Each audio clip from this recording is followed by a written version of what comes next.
ጥልፍልፉን ለመምታት 90 ደቂቃዎች እንደማይበቁ ግልጽ ነው። ቀላል እርምጃ ግን አልነበረም። የአሜሪካው ፕሬዝዳንት ዶናልድ ትራምፕ የልጃቸውን ባለቤት ወደ ግብፅና እስራኤል የላኩት ከሁለቱ ባላንጣዎች ጋር ለመምከር በማሰብ ነው። ጃሬድ ኩሽነር በግብፅ ከፕሬዝዳንቱ አብደል ፈታህ አልሲሲ ጋር ተገናኙ ከሚለው ዜና ጀርባ ሐማስ አለ። ኩሽነር ካይሮን በዋናነት የፈለጓት ካሊል አልሃያን ለማግኘት ነበር። የሐማሱ የፖለቲካ ቢሮ ኃላፊ አልሃያ ከጋዛ የድርድር ጠረጴዛዎች ያልጠፋ ስም ነው። ከአንድም 4 ልጆቹን በእስራኤል ጥቃት ያጣው ሰው አሁንም ከእስራኤል ጋር በእጃዙር እያወራ ይገኛል። የተወራውን ሰምቻለሁ ብሎ የዘገበው አክሲዮስ በውይይቱ ላይ የተባለውንም የተገኘውንም ሰው ዘርዝሮ ጽፎታል። የግብፁ የደህንነት መስሪያ ቤት አለቃ ሐሳን ራሺድ፣ የቀድሞ የብሪታንያ ጠቅላይ ሚኒስትር ቶኒ ብሌር፣ የጋዛ የሰላም ቦርድ ከፍተኛ ተጠሪ ኒኮላይ ምላዴኖቭ ምክክሩን ተካፍለዋል። ሐማስ ታጋቾችን በመፍታትና ለሰላም ያለውን ቁርጠኝነት በማሳየቱ በጃሬድ ኩሽነር ተመስግኗል። የፍልስጤሙ ድርጅት ደግሞ ለትራምፕ አንድ ግልጽ ነገር እንዲነገራቸው እፈልጋለሁ ብሏል። የሰላም ቁርጠኝነታቸውን ካደነቀ በኋላ እኛ ሐማሶች ለሰላም ቁርጠኛ ነን፣ ጋዛን ከጦር ቀጠና ነፃ እናደርገዋለን፣ ይህንን ቃል እገባለሁ ሲልም ተደምጧል። ቡድኑ የትራምፕ ልዑክ እዚህ ላይ የሚያሳስቧቸውን ነገሮች አልደበቁም። ሐማስ ወደ ትጥቅ ዳግም መሄድ እንደማይችል፣ ለዚህም ምንም አይነት ክፍተት እንደሌለ ተናግረዋል። እስራኤል ሐማስን ፈጽሞ እንደማታምነው የተናገሩት ኩሽነር ከሐማስ የሚጠበቀው ብዙ መሆኑን ጠቁመዋል። ከውይይቱ በኋላም ግብፅን ትተው እስራኤል ተገኝተዋል። የኩሽነር የቤት ሥራዎች ታዲያ ቀላል እንዳልሆኑ ማንም ይረዳቸዋል።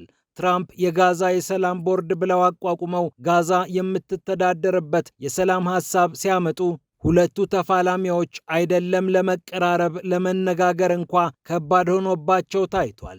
የተኩስ አቁም ስምምነቱ ተጥሶ ተኩሱ ቀጥሏል። ሐማስ ትጥቅ እንደማይፈታ ሲያሳውቅ ነበር። እስራኤል 60 በመቶ ጋዛን ይዣለሁ ብላ በጠቅላይ ሚኒስትሯ በኔታንያሁ አንደበት አሳውጃለች። በዚህ አውድ ውስጥ ነው ታዲያ ትራምፕ 15 ነጥቦች ያሉት የሰላም ዕቅድ ይዘው የተከሰቱት። ሐማስ ትጥቅ ይፍታ፣ እስራኤልም የጦሯን ጓዝ ከጋዛ ታስወጣ ተባለ። ይህኔ ሐማስ በጄ ብሎ የሰላም ሐሳቡን ተቀበለ። እስራኤል ግን ሐማስ ይሉት ቡድን ትጥቅ ሳይፈታ አይኔ እያየ አልወጣም አለች። ሐማስም የምወጣው እኮ የቴል አቪቭ ጦር ከወጣ ነው አለ። በዚህ መሃል ዋይት ሃውስ ሥራ መስራት እንዳለበት ገባው። ሐማስ የትጥቅ እፈታለሁ ቃል ኪዳኑን እንዲያከብር ማድረግና እስራኤልን ማረጋጋት ያስፈልግ ነበር። ለዚህ ነው ጃሬድ ኩሽነር የተላኩት። ከሌላኛው የትራምፕ ልዑክ ከስቲቭ ዊትኮፍ ጋር ብዙ ዲፕሎማሲያዊ ጉዞዎችን ያደረጉት ኩሽነር ካይሮንና ቴልአቪቭን ረግጠዋል። ነጋዴው መልእክተኛ በጋዛ ከሚጠበቀው መልሶ ማልማት ብዙ ለመጠቀም ያሰቡ ሰው ናቸው። በተለይ ሜዲትራኒያን ባህር ዳርቻ ላይ የሚሰሩ ቅንጡ መዝናኛዎችንና ሪዞርቶችን ለመገንባት እቅድ እንዳላቸው ሲነገርም ከርሟል። ትራምፕም በስጋ የተጣመሯቸውን የልጃቸውን የኢቫንካን ባለቤት ልከው ነገሩን ኮስተር ብለው እንደሚመለከቱት መልእክት እያስተላለፉ ነው። ታዲያ የኩሽነርን ሥራ የሚያወሳስቡ ብዙ ነገሮች አሉ።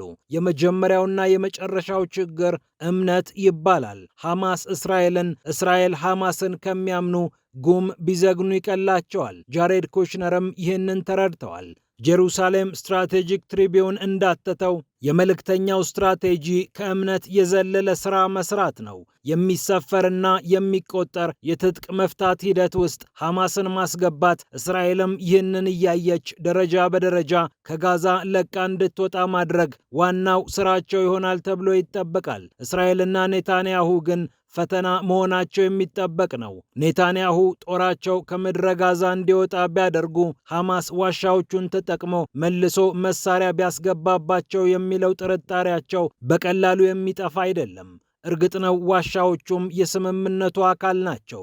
ይሁንና ቡድኑ አለነገር ትጥቅ እፈታለሁ ብሎ ቃል አልገባምና በሆነ መንገድ ወደ ታጣቂነቱ ቢመለስስ የሚል እምነት ማጣት በቴል አቪቭ ዘንድ አለ። ከምንም በላይ ደግሞ የጥቅምቱ ምርጫ እየተጠጋ ነው።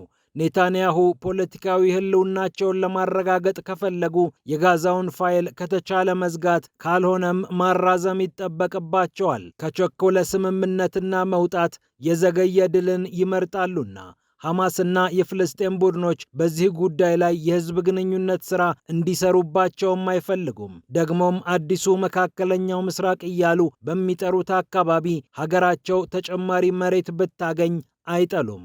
እናም መሬት ለመልቀቅ አይቸኩሉም። ለዚህ ነው ከጥቅምት እስከ ነሐሴ ተከድኖ ሲበስል የቆየው የጋዛ ጉዳይ በቀላሉ ይፈታል ተብሎ የማይጠበቀው። የማይጠበቁ ነገሮች ሲከወኑና ሲነገሩ ቢታየም ለውጥ አልመጣም። ሐማስ ትጥቅ እፈታለሁ ማለቱ የማይጠበቅ ነበር። እርግጥ ነው ቡድኑ ለዚህ ውሳኔ እንዲመቸው አዲስ መሪ መሾሙ ሲነገር ቆይቷል። ኔታንያሁም በወዳጃቸው በትራምፕ ላይ እምቢ የሚል ቃል ያወጣሉ ተብሎ አይጠበቅም ነበር። የማይጠበቁ ነገሮችን የመዘገበው የጋዛው መዝገብ በ90 ደቂቃ የአንድ ወገን ውይይት ባይዘጋም ዋይት ሃውስ ግን ተስፋ መቁረጥ አልፈቀደም።